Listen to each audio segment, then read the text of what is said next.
É isso aí. Estou iniciando outro vídeo a seguir, né, sobre a Bíblia, que foi traduzida pelo padre Jerônimo, que traduziu e ele levou uma pressão e mandou fazer como aquele grupo, aquele pessoal que faz parte dele, né, da igreja.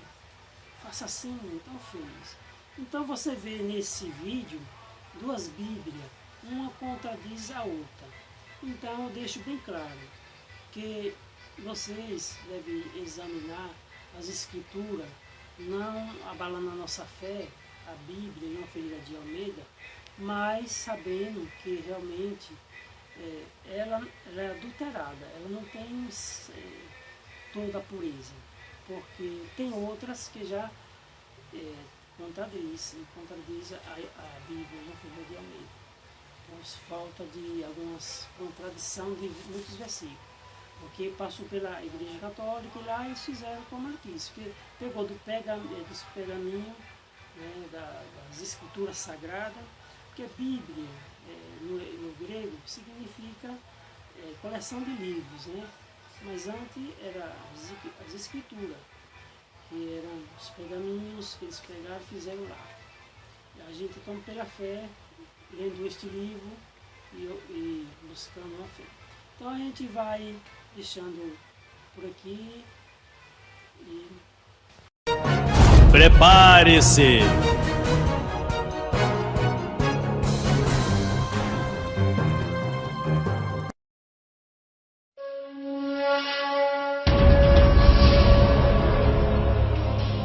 O planeta está preparando o cenário para o evento mais espetacular na história da humanidade. As profecias estão se cumprindo. As evidências são irrefutáveis. O escrito está se cumprindo e se cumprirá uma vez mais. O tempo chegou. Depois não diga que não lhe foi dito.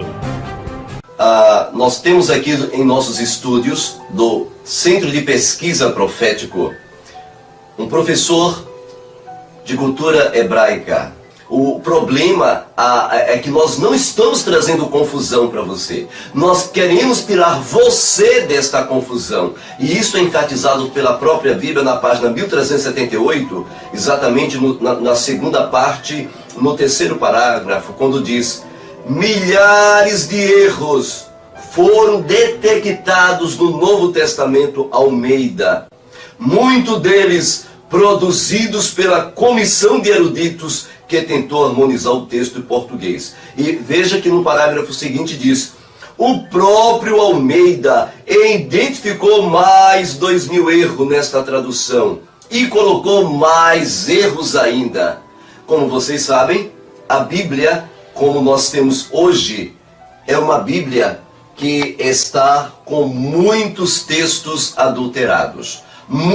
Aproximadamente foi constatado pelos rabinos de Israel que existem hoje nas Escrituras Sagradas da Vulgata, que hoje o mundo inteiro, todas as versões que nós temos na atualidade, tem a sua base, a sua pedra angular nesta Bíblia. A Bíblia tal conhecemos hoje foi uma colagem composta pelo imperador romano Constantino, que foi pagão a vida inteira e batizado somente na sua morte. Na página 304 ele diz: Constantino mandou fazer uma Bíblia novinha. E a Bíblia de Constantino, na página 305, ele continua: vem sendo considerada como a verdadeira Sagrada Escritura há milênios. Veja agora nesta Bíblia satânica. Vocês vão ver como é que está o versículo 23:56, exatamente diz o seguinte. Eu vou ler para vocês, que coisa terrível, prezados telespectadores, o seguinte. Lucas 23:56, exatamente diz o seguinte. Vejamos aqui. Dali elas foram para casa e prepararam perfume para embalsamar o corpo. Mas na hora que terminaram já era sábado. Portanto descansaram todo aquele dia, conforme o mandamento da lei dos judeus. Olha que coisa terrível! Conforme o mandamento da lei dos judeus, olha a mudança aqui bem clara. Foi dada desta Bíblia aqui 2 milhões de graça para o povo. O doutrinador doutrinando as mentes, mudando a consciência. Quer ver outro versículo? Eu te cito mais de 1000 aqui, mas eu vou te dar só 2, só para você sentir o impacto que esta Bíblia é satânica. Vamos ver outro? Atos 17, versículo 2. Abra em sua Bíblia, Atos 17, versículo 2, meu prezado telespectador. Exatamente, nós temos uma outra coisa terrível. Vamos ver. Atos 17, versículo 2. Segundo o seu costume, Paulo foi procurá-los. Por 3 sábados dialogou com eles, partindo das Escrituras. Veja agora como é que está na Bíblia satânica. Como era de costume de Paulo, ele foi pregar e durante 3 semanas seguintes discutiu as Escrituras com o povo. Houve alguma mudança aqui, professor? Houve.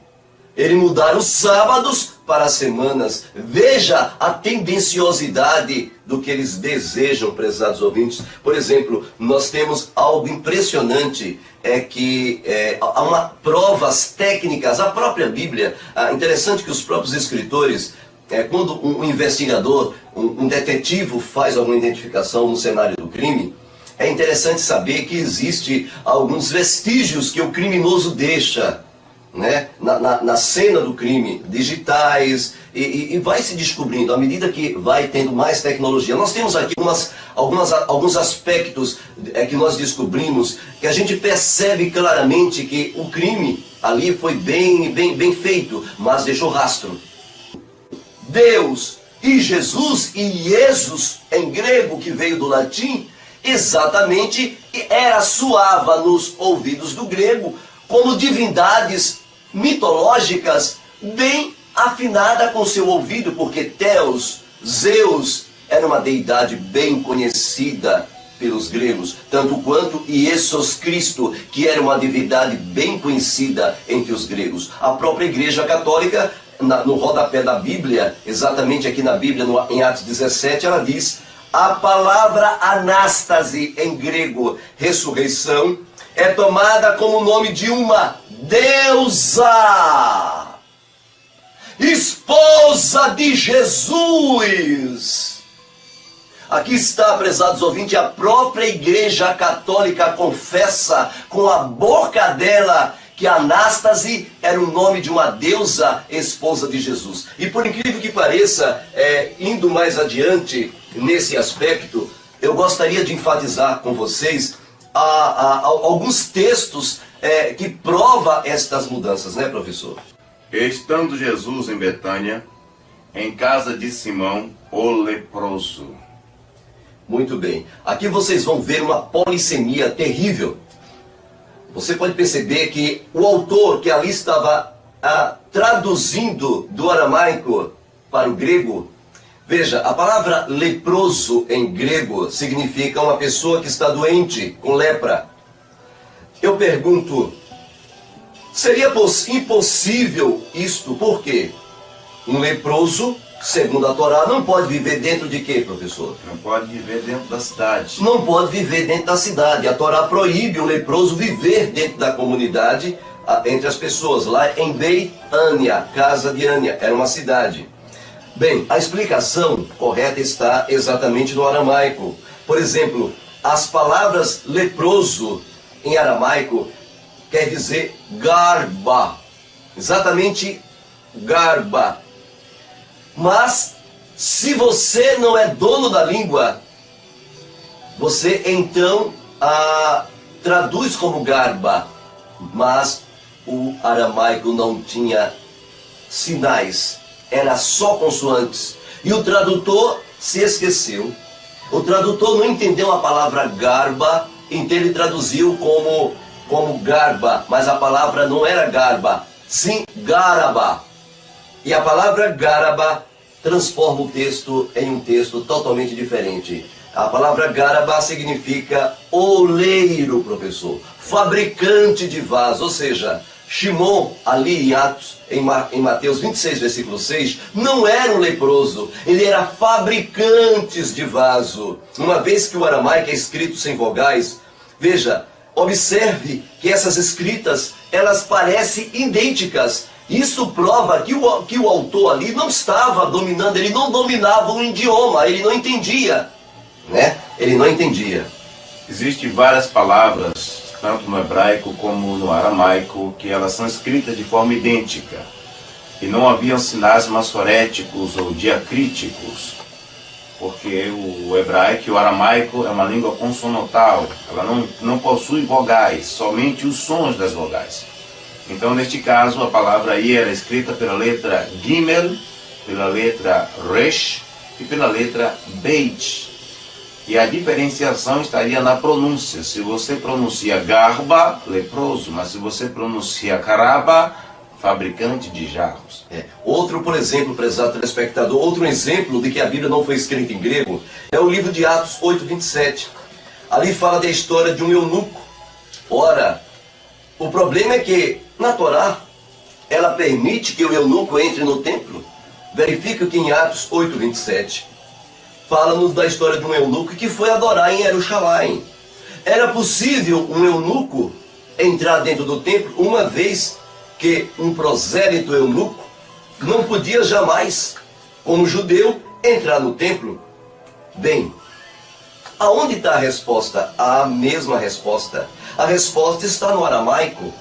A palavra usada para eunuco, ali, prezado telespectador, é a mesma usada para crente em Elohim. É incrível. Exatamente a palavra é Mahaima. Exatamente, ou seja, o eunuco em questão não era um eunuco. As expressões eram idênticas, mas era diferente, totalmente diferente de uma para a outra. Ou seja, o homem eunuco nunca foi eunuco, era um crente que foi adorar em Jerusalém. Isso aqui, essa tradução, se chama de polissemia. A uma altura dessa você deve estar se questionando, mas eu não entendo etimologicamente o que é realmente uma polissemia. Eu vou explicar para você. A polissemia é uma palavra que você está traduzindo e ela parece uma coisa, mas quer dizer outra. E se você não é daquela língua, você pode transferir para um outro sentido. Um exemplo disso, eu posso falar a palavra em inglês.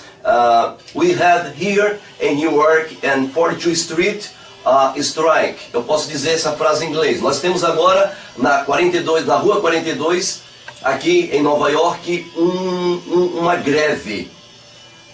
Mas eu estou aqui como repórter no Brasil e posso traduzir. Nós estamos aqui na rua 42, aqui em Nova York, e nós temos agora um golpe. Ora, golpe é uma coisa, greve é outra, mas a palavra é a mesma. Vocês agora entenderam o que é uma polissemia. Isso significa que o indivíduo que estava traduzindo, ele estava traduzindo do aramaico, e não era o dono, ele não estava falando a língua fluente, que não daria um furo como este furo de tradução. Não é verdade, professor? Inclusive, nós temos aqui, por exemplo, outros textos, as adulterações da Bíblia. Por exemplo, o professor, ele tem alguns textos que ele quer apresentar aos telespectadores. Vão ver alguns textos que constituem as adulterações da Septuaginta da Bíblia. Nós temos no livro de Bereshit, o livro conhecido em hebraico, em grego Gênesis, somente no livro de Gênesis, do capítulo 1 até o capítulo 6 do livro de Gênesis, há pelo menos 28 erros de tradução. Um exemplo disso nós podemos ver em Gênesis capítulo 6, versículo 6, onde a versão, a tradução tradicional da Vulgata Latina chegou até nós como que Elohim se arrependeu de haver feito o homem sobre a face da terra. A questão é que outras passagens das Escrituras Sagradas mostram que o Eterno não é filho do homem para que minta, nem filho do homem para que se arrependa. Então, no original, nós encontramos o texto completamente diferente. Era bom citar esses textos? Era bom citar esses textos, querido telespectador, para que possamos entender. Por exemplo, nós temos aqui o texto exatamente em evidência. O texto em 1 Coríntios, capítulo 10, versículo 8, diz o seguinte, na versão de Almeida: E não forniquemos, como alguns deles fornicaram, e caíram num dia 23 mil. Morreram 23 mil pessoas. Só que esse texto faz uma referência direta ao texto do livro de Números, em hebraico, Bamidbar, 25, versículo 9, e diz: E os que morreram naquela praga foram 24 mil. Sem comentários. Vocês estão vendo a contradição? Vocês estão percebendo a contradição aí dentro da Bíblia? Bem, outros textos. Em Mateus, por exemplo, versículo 26, ou capítulo 26, versículo 17, está escrito o seguinte na versão de Almeida: E no primeiro dia da festa dos Asmos, chegaram os seus discípulos juntos de Jesus, dizendo: Aonde queres que façamos os preparativos para comer a Páscoa? E ele disse, versículo 18: Ide à cidade, a um certo homem dizei: O mestre diz: O meu tempo está perto, e em tua casa celebrarei, e farei a Páscoa com os meus discípulos. No verso 19, os discípulos fizeram como Jesus lhe ordenara, e mandara, e prepararam a Páscoa. A questão é, segundo a tradição judaica descrita no próprio Torá, no dia 14 do primeiro mês judaico, o cordeiro era morto, era sacrificado à tardinha. Sendo assim, viria o dia 15, que seria o dia da festa dos pães ázimos. Como Yeshua, sendo o cordeiro que foi morto no dia 14, poderia estar comendo pães com os discípulos no dia 15? Se ele morre no dia 14 e é sepultado no mesmo dia para que não trouxesse maldição sobre a terra? Ficaria 3 dias e 3 noites no seio da terra, isso quer dizer sepultado? Como ele poderia no dia seguinte estar comendo pães ázimos com os discípulos, participando da festa dos pães ázimos? Sem comentários.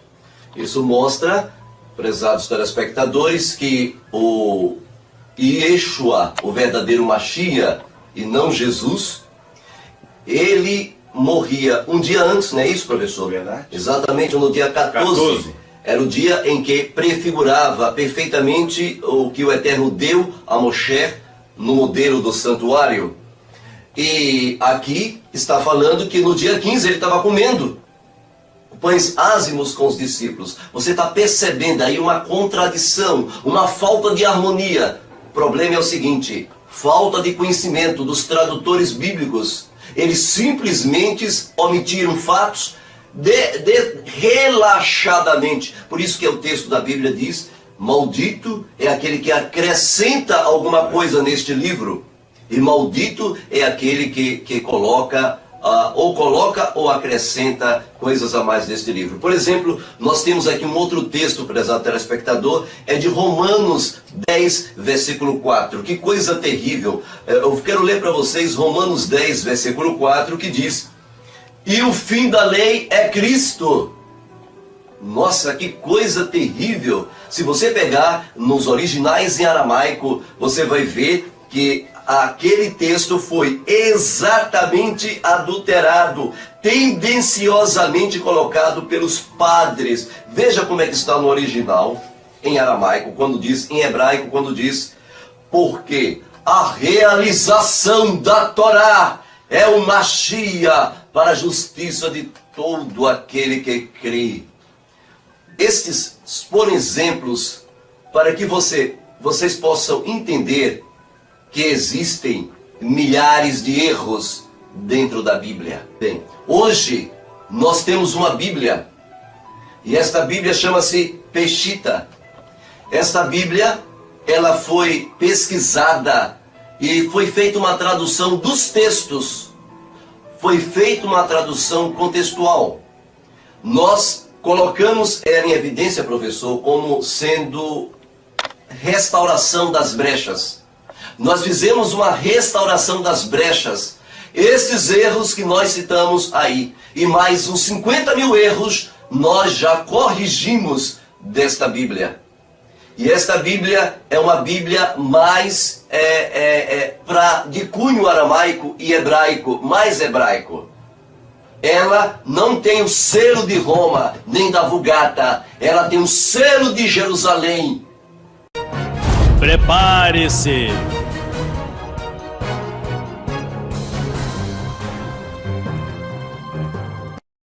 As profecias estão se cumprindo. As evidências são irrefutáveis. O escrito está se cumprindo e se cumprirá uma vez mais. O tempo chegou. Depois não diga que não lhe foi dito.